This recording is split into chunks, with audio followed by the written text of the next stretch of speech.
Start rolling ஆரம்பிக்கலாமா? ஆட்டம் தொடங்கிருச்சு. 20 கட்சி கூட்டணி திமுக. 20 கட்சி கூட்டணின்னு சொல்லிக்கிட்டு இருக்கிற அந்த திராவிட முன்னேற்ற கழக கூட்டணியில் ஒரு சீட்டுக்கும் 2 சீட்டுக்கும் சட்டையை கிழித்து கொண்டு 10 ரூபா ஒர்த்தான பில்டிங்கை 1000 ரூபா கொடுத்து வாங்குற முட்டாளை எங்கேயாவது பார்த்துருக்கீங்களா? 300 கோடி ரூபாய் ரகசியமாக பணபேரம் பேசப்பட்டிருக்கிறது தெரியுமா? 9 மணி நேரம் சிபிஎம்மோட மாநில குழு விவாதம் நடத்துக்குங்க. அதிகாரத்தில் பங்கு கேட்குறாங்கன்ற போது மேடையில் இவனுங்களெல்லாம் கட்டி சுமக்கிறதே இல்லை. ஸ்டைல பஞ்ச் டயலாக்லாம் பேசுவார். திமுக தாவேக, ஒன்னு டிவிகே இன்னொன்னு DMK. Stalin is more dangerous than Karunanidhi என்று புகழப்பட்ட ஸ்டாலின் ஆளை காணா. ஆனா 20 கட்சி கூட்டணி தலைவர் என்று சொல்லக்கூடியவர் விழி பிதுங்கி கொண்டிருக்கிறார். ஆரம்பிக்கலாமா? ஆட்டம் தொடங்கிருச்சு. என்னோட பழைய வீடியோக்கள்லாம் பார்த்துருப்பீங்க. பழைய வீடியோக்கள்ன்ட்டு நான் சொல்கிறது இந்த தமிழகத்தை காப்போம்னு இப்போ ரீசெண்டாக போட்டுட்ருக்க வீடியோக்கள் கிடையாது. சவுக்கு மீடியாவில் பழைய வீடியோக்களை தேடி பாருங்கள், இருக்குது, எல்லா வீடியோக்களும் இருக்குது. எனக்கு நினைவு தெரிஞ்சு ஒரு 6 or 8 months, 8 மாதம் இருக்கும். கிட்டத்தட்ட ஒரு வருடமே இருக்கும் என்று சொல்லலாம். திமுக தோக்குது, திமுக தோக்குது, திமுக தோக்குதுன்னு நான் உறுதியாக சொல்லிகிட்டு இருந்தேன். என் சேனலில் என்னோட வேலை பார்த்த நிதிஷ், மாலதி, அதற்கு முன்பு இருந்த லியோ, இவர்கள் எல்லாம் கூட அப்படியே சந்தேகத்தோட மனசில் இருக்கிற விருப்பத்தை பொலிட்டிக்கல் தியரியாக பேசிகிட்டு இருக்கிறான் போல இருக்கு அப்படின்ட்டு நினச்சிருப்பாங்க அப்படின்ட்டு நான் நம்புகிறேன். என்கிட்ட சொன்னதில் சில ஷோவில் ஓப்பனாகவே சொல்லிட்டாங்க, சார் உங்கள் இஷ்டத்துக்கு பேசாதீங்க சார்லாம் சொல்லியிருக்காங்க. நான் திரு எடப்பாடி பழனிசாமி என்பவர் எப்படிப்பட்ட அரசியல்வாதி என்பதை அவருடைய செயல்பாடுகளை எல்லாம் வச்சு தொடர்ந்து கவனிச்சுக்கிட்டு தான் நான், எனக்கு எடப்பாடி அவர்கள் கூட நேரடியாக அறிமுகம்லாம் கிடையாது, தனிப்பட்ட முறையிலையும் அறிமுகம் கிடையாது. உங்களைப் போலவே என்னை போலவே அரசியலை கூர்ந்து கவனிப்போம் என்ற முறையில் திரு பழனிசாமி அவர்கள் எப்படி ஒரு அரசியல்வாதியாக தன்னை தகவமைத்து கொண்டார்ன்றதை நான் தொடர்ந்து பார்த்து கொண்டு வருவதனால்தான் நான் உறுதியாக சொன்னேன், திமுக தோக்குது, அதிமுக கூட்டணி ஜெயிக்குது. இதை நான் சொல்லிக்கிட்டு இருந்தேன். நண்பர்களே, இப்படிலாம் நான் சொல்லிக்கிட்டு இருக்கும்போது எந்த மாதிரியான நிலைமை இருந்துச்சுன்னா, பிஜேபி, ஏடிஎம்கே இதை தவிர அந்த கூட்டணியில் ஆளே இல்லை, காற்று வாங்கின்னு இருக்குது.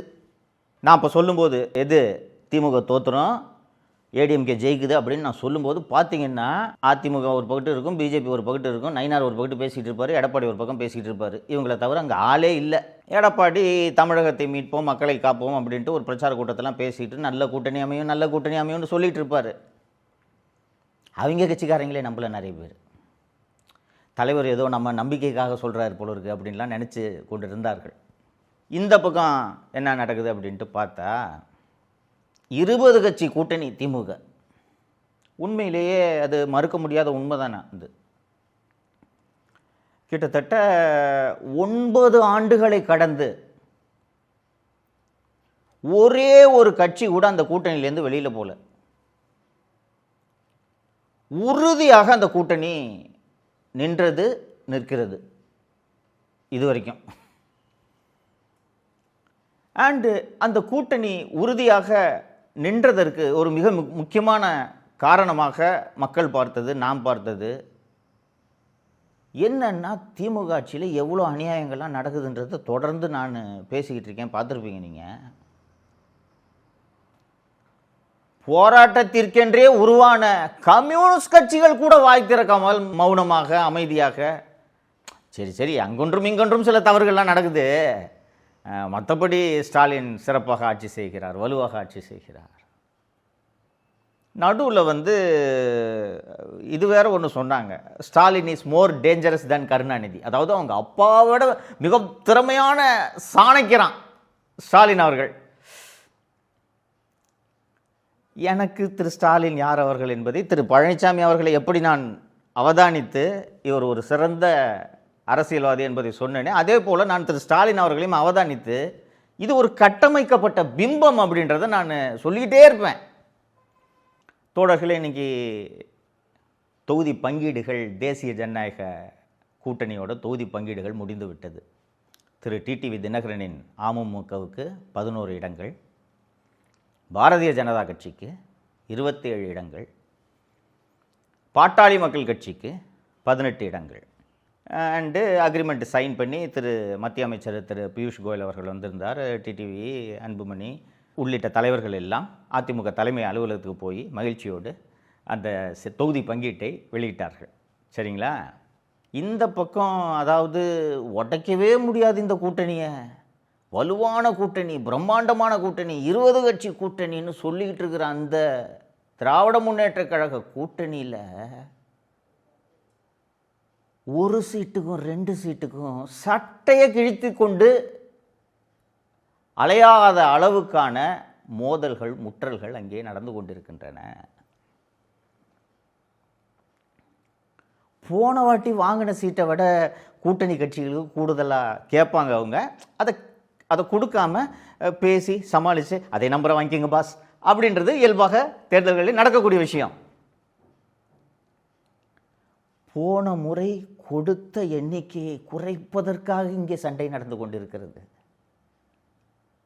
ஒரு பிரம்மாண்டமான கூட்டணி அப்படின்ட்டு இந்த ஒரு அண்ணாமலை திரைப்படத்தில், ரஜினி நடத்திய அண்ணாமலை திரைப்படத்தில் ஒரு வீடு ஏலம் வாங்குகிற ஒரு சீன் ஒன்று வரும். பார்த்தீங்களா இல்லையான்றதுலாம் எனக்கு தெரியல. ரஜினிக்கும் சரத்பாபுக்கும் பெரிய சண்டைலாம் நடந்துகிட்ருக்கோம். அப்போ ஒரு ஏலம் நடக்கும். அந்த ஹோட்டல் ஆர் பில்டிங் நினைக்கிறேன், ஏலம் நடக்கும். ஏலத்தை அவங்க சரத்பாபுக்கும் ரஜினிக்கும் இருக்கக்கூடிய அந்த மோதலின் காரணமாக அந்த ஏலத்தில் ஏற்றி எல்லோரும் நிறுத்திடுவாங்க. கேட்குறத ஏற்றி கேட்டுக்கிட்டு இருப்பாங்க, மாற்றி 2 பேரும். கடைசியில் சரத்பாபு எப்படியாவது ரஜினி இதில் இந்த ஏலத்தில் வீழ்த்தி ஆகணும் அப்படின்றதுக்காக ஒரு உச்சபட்சமாக ஒரு தொகையை கேட்டு அந்த ஏலத்தில் ஜெயிச்சிடுவார். ஜெயிச்சோன்னா சரத்பாபுவுக்கு அந்த நம்ம எதிரியை வீழ்த்திட்டோம் அப்படின்னு இந்த பெருமை இருக்கும். ரஜினி ஸ்டைலாக சொல்லுவார், என்னங்க விட்டுட்டிங்களே, ஒரு சின்ன பார்டர் அமௌண்ட்டில் விட்டுட்டிங்களே அப்படின்னு சொல்லிட்டு சொல்லும்போது ரஜினி, எக்ஸாக்ட் அமௌண்ட்டு நினைவில் எனக்கு, 10 ரூபா ஒர்த்தான பில்டிங்கை 1000 ரூபா கொடுத்து வாங்குகிற முட்டாளை எங்கேயாவது பார்த்துருக்கீங்களா அப்படின்ட்டு ரஜினி சொல்லுவார். இதை எதற்கு உதாரணமாக சொல்கிறேன் என்றால், தேமுதிக என்ற ஒரு கட்சி, கிட்டத்தட்ட இது அம்மா, 2 பசங்க, தம்பி, இவ்வளோ தான் மொத்தமே அந்த கட்சி. மறைந்த மரியாதைக்குரிய திரு கேப்டன் அவர்கள் விஜயகாந்த் உருவாக்கிய கட்சி. அதுக்கு பிறகு அந்த கட்சி என்னென்னலாம் நடந்துச்சு, எப்படி நடந்துச்சு அப்படின்றதெல்லாம் நம்ம பார்த்தோம். இந்த தேமுதிக தேசிய ஜனநாயக கூட்டணியில் இருக்கிறது.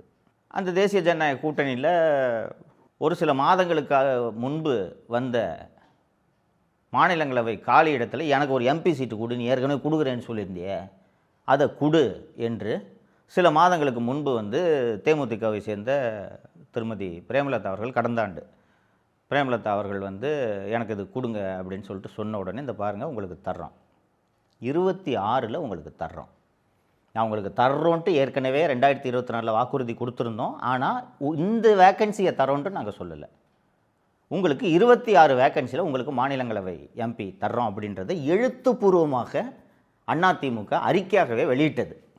அந்த அறிக்கை வெளிவந்த பிறகு இவங்க பிரேமலதா கோச்சிக்கிட்டாங்க. நாங்கள் தேசிய ஜனநாயக கூட்டணியில் இல்லைங்க, நாங்கள் வெளியேறோங்க.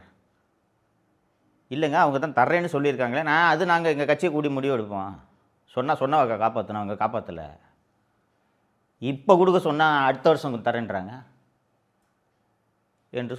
என்று அறிக்கையெல்லாம் வெளியிட்டு ரொம்ப கடுமையாக பேசி கூட்டணி விட்டு வெளில போயிட்டார்.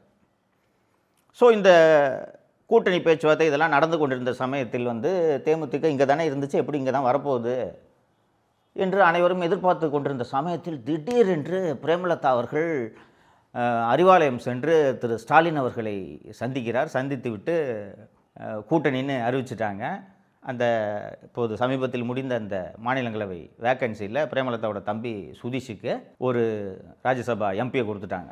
தோழர்களே, கம்யூனிஸ்டுகள் என்றாலே போராட்ட குணம் படைத்தவர்கள்ன்றதை கொஞ்சம் நேரத்துக்கு முன்னாடி சொன்னேன் நான். இந்த ஆட்சியில் தொழிலாளர்களுக்கு இழைக்கப்பட்ட அத்தனை அநீதிகளையும் கூட்டணி தர்மம் என்ற ஒரே காரணத்துக்காக வாயை மூடிக்கொண்டு பொறுத்திருந்தார்கள் அந்த தோழர்கள். நம்ம விசிக தோழர் திருமாவை எடுத்துக்கங்க, எவ்வளவு கொடுமைகள் தலித்துகளுக்கு இழைக்கப்பட்டன. பல்ல கடிச்சுக்கிட்டு கூட்டணி தர்மம் சரி விடு ஸ்டாலின் அப்படின்ட்டு பொறுத்துக்கிட்டு இருந்தாங்க. அவங்களையெல்லாம் விட்டுட்டு ஒரு இத்து போன கட்சி இந்த கட்சிக்கு வந்த உடனே சிபிஎம்க்கு மாநிலங்களவை உறுப்பினர் கொடுக்கல, சிபிஐக்கு மாநிலங்களவை உறுப்பினர் கொடுக்கல, விடுதலை சிறுத்தைகளுக்கு மாநிலங்களவை உறுப்பினர் கொடுக்கல. கூடவே இத்தனை ஆண்டுகள் பயணித்தவர்களுக்கு நேற்று வந்த பிரேமலதாவுக்கு, அதாவது ஏடிஎம்கே கூட்டிலேருந்து தூக்கிட்டாரான் பிரேமலதாவுக்கு ஒரு மாநிலங்களவை சீட்டு கொடுத்ததோடு இல்லாமல் 300 கோடி ரூபாய் ரகசியமாக பணபேரம் பேசப்பட்டிருக்கிறது தெரியுமா? 300 கோடி பணத்தை கொடுத்து 10 சீட்டு தர்றேன்ட்டு ஒப்பந்தம் போடுற ராஜதந்திரி எங்கேயாவது பார்த்துருக்கீங்களா? அந்த தேமுதிக உள்ளே வந்ததுனால கூடவே தோளோடு தோள் நின்று பல ஆண்டுகளாக உங்களோடு உறவுகளாக பயணித்தவர்களை இழிவுபடுத்தி அவமானப்படுத்தி கொடுக்கறதே கம்மி.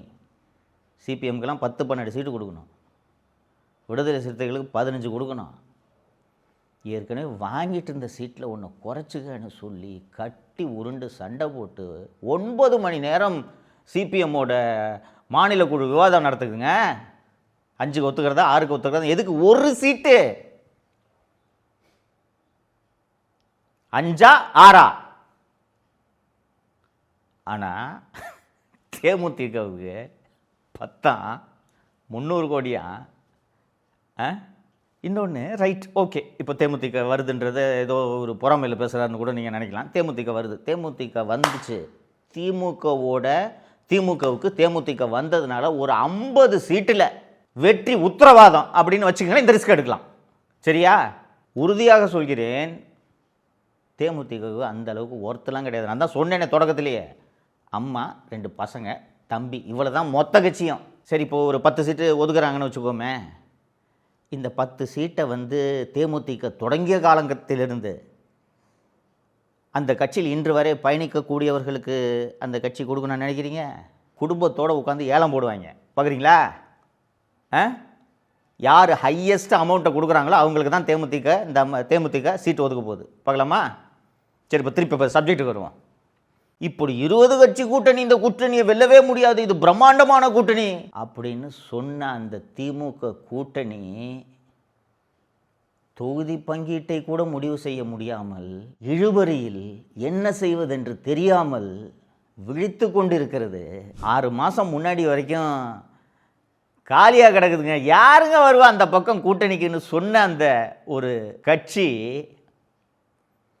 மத்திய அமைச்சரை வரவைத்து, கூட்டணி கட்சி தலைவர்களை எல்லாம் வரவைத்து மிக மிக எளிமையாக அந்த தொகுதி பங்கீட்டை முடித்து அறிவிப்பு வெளிவந்தது, பார்த்திருப்பீர்கள். இப்போ சொல்லுங்கள் சார், யார் சார் ராஜதந்திரி? காங்கிரஸ் கட்சி ஒரு 150 வருஷ பழமையான கட்சி, முக்கியமான கட்சின்றதெல்லாம் மாற்றுக்கருத்து இல்லை. ஆனால் அந்த கட்சிக்கு ஒரு மாபெரும் செல்வாக்கு இருக்கிறதா அப்படின்னு கேட்டிங்கன்னா, இன்னொன்று, அந்த கட்சி, ஒரு கட்சி கூட்டணிக்கு வருதுன்னா என்ன பலன் அதனால் அப்படின்றத யோசிக்கணும் இல்லையா? அதன் அடிப்படையில் தான் சீட்டு நம்பர் ஒதுக்கீடு எல்லாம் நடக்குது. காங்கிரஸ் கட்சியால் திமுகவுக்கு என்ன பலன்? ஒரு தேசிய கட்சி கூட இருக்குதுன்றதை தாண்டி காங்கிரஸ் கட்சியால் திமுகவுக்கு என்ன பலன்? எவ்வளோ அவமானப்படுத்தினீங்க. அதிகாரத்தில் பங்கு கேட்குறாங்கன்ற போது வெளிப்படையாகவே மதுரையை சேர்ந்த திமுக பிரமுகர் ஒருவர் மேடையில் இவனுங்களெல்லாம் கட்டி சுமக்கிறதே வேஸ்ட்டுங்க, இவனுங்களுக்கும் சேர்த்து நம்ம வேலை பார்க்க வேண்டியதாக இருக்குங்க, பணமும் நம்ம செலவு பண்ண வேண்டியதாக இருக்குங்க அப்படின்லாம் பேசுனாங்க இல்லைங்களா? அந்த கட்சியும் போராடி 28 சீட்டு அந்த கட்சிக்கு கொடுத்துருக்கீங்க. பிஜேபி என்ற கட்சி தேசிய கட்சி, நாட்டை தொடர்ந்து 3வது முறையாக ஆளக்கூடிய கட்சி, இன்றும் மத்தியில் ஆளும் கட்சி. அந்த கட்சிக்கு 27 இடங்கள் ஒதுக்கப்பட்டிருக்கிறது. ஆனால் நீங்கள் காங்கிரஸுக்கு 28 ஒதுக்கிட்டு நேற்று வந்த பிரேமலதாவுக்கு 10 தர்றேன்ட்டு வாக்குறுதியை அளித்து விட்டு மீதம் இருக்கக்கூடிய கூட்டணி கட்சிகளுக்கு எத்தனை இடங்களை கூட ஒதுக்குவது என்று தெரியாமல் விழிப்பிதுங்கி கொண்டிருக்கிறீர்களே. ஸ்டாலின் சாணக்கியரா, எடப்பாடி சாணக்கியரா? இப்போ 6 மாதம் முன்னாடி நான் அதிமுக ஜெயிக்கும்னு சொன்னேனே, இப்போ அதுக்கு திருப்பி போவோம். யார் ஜெயிப்பா? தேசிய ஜனநாயக கூட்டணி தொகுதி பங்கீட்டை அறிவித்த போதே பாதி தேர்தலில் அது வெற்றி பெற்று விட்டது. இதெல்லாம் நடக்கும் என்று நான் நம்பினேன்னா விருப்பம் இல்லை, அரசியல் புரிதலின் அடிப்படையில் நான் சொன்னேன். இந்த சண்டை நடக்கும், இந்த சிக்கல் நடக்கும்ன்றதை நான் எதிர்பார்த்தேன். திமுகவில் அவ்வளோ ஈஸி கிடையாது. திமுகவில் இருக்கக்கூடிய கூட்டணி கட்சிகள் எல்லா கட்சிகளுக்கும் திமுக ஜெயிச்சது நம்மளால தான்றது தெரியுமா தெரியாதா? நம்பிக்கை இருக்குமா இருக்காதா? இன்னொன்று, இந்த 5 ஆண்டு அவல ஆட்சியில் நீங்கள் பண்ண அநியாயத்துக்கெல்லாம் நாங்கள் முட்டு கொடுத்துருக்கோம், ஒரு 2 சீட்டை கூடக்கூடியா அப்படின்ட்டு கேட்குறதுல என்ன தப்பு? அதனால் கண்டிப்பாக கேட்பாங்கன்றதை நான் எதிர்பார்த்தேன். அதே போல் நடக்கிறது போது. இந்த பக்கம் அதாவது அலை இல்லை, காலி, தேரவே தேராது. அதுவும் இன்னொருத்தர், ஒரு சினிமா நடிகர் ஒருத்தர் இப்போ கட்சி ஆரம்பிச்சுட்டு சுற்றி நிற்கிறாரு. நான் தான் ஜெயிப்பேன்னு சொல்லலாம், அதில் ஒன்றும் எந்த தவறும் இல்லை. போட்டியே அவரு கட்சிக்கும் திமுகவுக்கும் மட்டும்தானா? இல்லை ஸ்டைலாக பஞ்ச் டயலாக்லாம் பேசுவார். திமுக தாவேக்க. அப்போ அந்த ஏடிஎம்கேன்னு ஒரு கட்சி இருக்குன்னா அது கட்சியே கிடையாதான் அவரை பொறுத்த வரைக்கும்.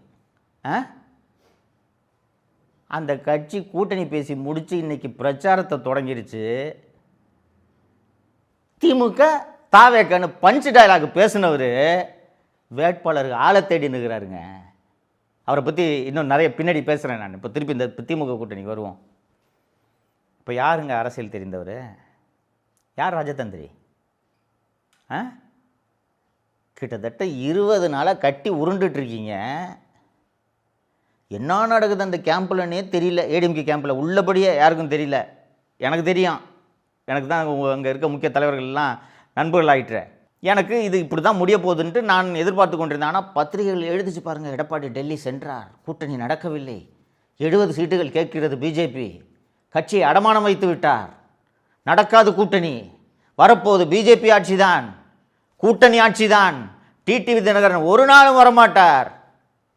ஒரு நல்ல பொசுக்குன்னு கூப்பிட்டு, எப்பா மதியம் 12 மணிக்கு ப்ரெஸ் மீட்டுப்பா அப்படின்னு எம்ஜிஆர் மாளிகை எல்லாத்தையும் வர சொல்லி டக்குன்னு கூப்பிட்டு எல்லாம் முடிச்சுட்டு போய் சந்தோஷமாக சிரிச்சுக்கிட்டு ஜாலியாக பேட்டி கொடுக்குறாங்க. இரும்புக்கரம் கொண்டு தமிழகத்தை ஆளக்கூடிய Stalin is more dangerous than Karunanidhi என்று புகழப்பட்ட ஸ்டாலின் ஆளை காணா. இதுக்கு தான் ஆரம்பிக்கலாமான்னு சொன்னேன். ஆரம்பிச்சிருச்சா? இதுதான் அரசியல், குறிப்பாக இதுதான் தேர்தல் அரசியல். இந்த தேர்தல் அரசியல் என்பது ஒரு பெரிய கலை. என்ன, எல்லோருக்கும் எளிதாக அது கைவந்து விடாது. எடப்பாடி பழனிசாமி அவர்களுக்கு இது கைவந்திருக்கிறது என்று நான் நம்பியதால் தான் எடப்பாடி பழனிசாமி மீண்டும் வெல்வார் என்று நான் சொன்னேன். அவருக்கு இது கை வந்திருக்கிறது, கை வந்து விட்டது என்பதை கூட்டணி பங்கீடு, தொகுதி பங்கீட்டின் மூலம் அவர் நேற்று தெள்ளத் தெளிவாக முடிவு செய்திருக்கிறார், அறிவித்திருக்கிறார். இந்த தொகுதி பங்கீட்டின் மூலம் தெள்ளத் தெளிவாக அவர் இதை நிரூபித்திருக்கிறார். ஆனால் 20 கட்சி கூட்டணி தலைவர் என்று சொல்லக்கூடியவர் விழி பிதுங்கி கொண்டிருக்கிறார். இதனால்தான் இவருடைய ஆட்சி இப்படி மோசமாக 5 ஆண்டுகள் நடைபெற்றது என்பதை நீங்கள் கடந்த 5 ஆண்டு காலங்களில் நடந்தவற்றை பின்னோக்கி சென்று பார்த்தீர்கள் என்றால் உங்களுக்கு புரியும். ரைட்டுங்களா? தொடர்ந்து பேசுவோம். நிறைய விஷயங்களுக்கு ஜாலியாக இருக்குது. இன்னும் ஃப்ராங்காக சொல்கிறேனே, ஜாலியாக இருக்குது. எலெக்ஷன் ஆரம்பித்தாலே திருவிழா. அது அதனால தான் தேர்தல் திருவிழா என்று அதை அழைக்கிறார்கள். கொண்டாட்டம் அல்லவா திருவிழா என்றால்? கொண்டாடுவோம், தொடர்ந்து கொண்டாடுவோம். இன்னும் நிறைய பேசுகிறேன். நன்றி. தமிழகத்தை காப்போம்.